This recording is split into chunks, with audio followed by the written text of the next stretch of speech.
കർത്താവായ യേശു ക്രിസ്തുവിൻ്റെ പരിശുദ്ധ നാമം മഹത്വപ്പെടുമാറാകട്ടെ. സുവിശേഷം എന്നത് നിത്യജീവന്റെ വചനങ്ങളും പാപത്തിൻ്റെ ക്ഷമയും മാനവകുലത്തിൻ്റെ രക്ഷയും വിളംബരം ചെയ്യുന്നതാണ് സുവിശേഷം.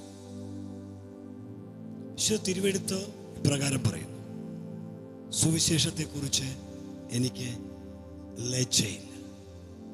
സുവിശേഷത്തെക്കുറിച്ച് എനിക്ക് ലജ്ജയില്ല. കാരണം ഏതുമില്ല, ഒന്നുമില്ലാതിരുന്ന ഞങ്ങളെ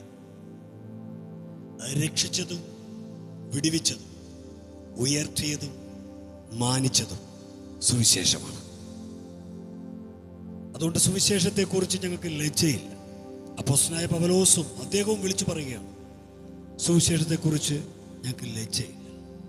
കാരണം മതത്തിൻ്റെ അടിത്തട്ടിൽ കിടന്ന് പാരമ്പര്യത്തിൻ്റെ ബന്ധനത്തിൽ അകപ്പെട്ടിരുന്ന, ഇല്ല, അദ്ദേഹത്തിൻ്റെ ഭാഷയിൽ തന്നെ പറയാം, പാപികളിൽ ഒന്നാമനായിരുന്ന അദ്ദേഹത്തെ കൃപയുടെ അത്യന്ത ധനം കൊണ്ട് നിറച്ചതാണ് സുവിശേഷം. അതുകൊണ്ട് അദ്ദേഹത്തിന് സുവിശേഷത്തെക്കുറിച്ച് ഒരു ലജ്ജയില്ല. ദൈവമക്കളെ, നമുക്ക് സുവിശേഷത്തെക്കുറിച്ച് ഒരു ലജ്ജയും വേണ്ട. എവിടെയും നമുക്ക് അഭിമാനിക്കുവാൻ പറ്റുന്നതാണ് സുവിശേഷം.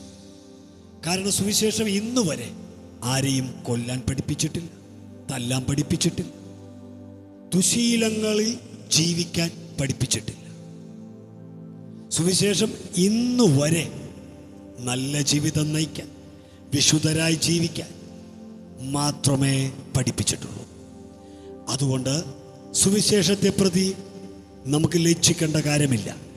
കാരണം സുവിശേഷം സത്യമാണ്, സുവിശേഷം സ്നേഹമാണ്, സുവിശേഷം ജീവനാണ്, സുവിശേഷം വഴിയാണ്. എന്താണ് സുവിശേഷം?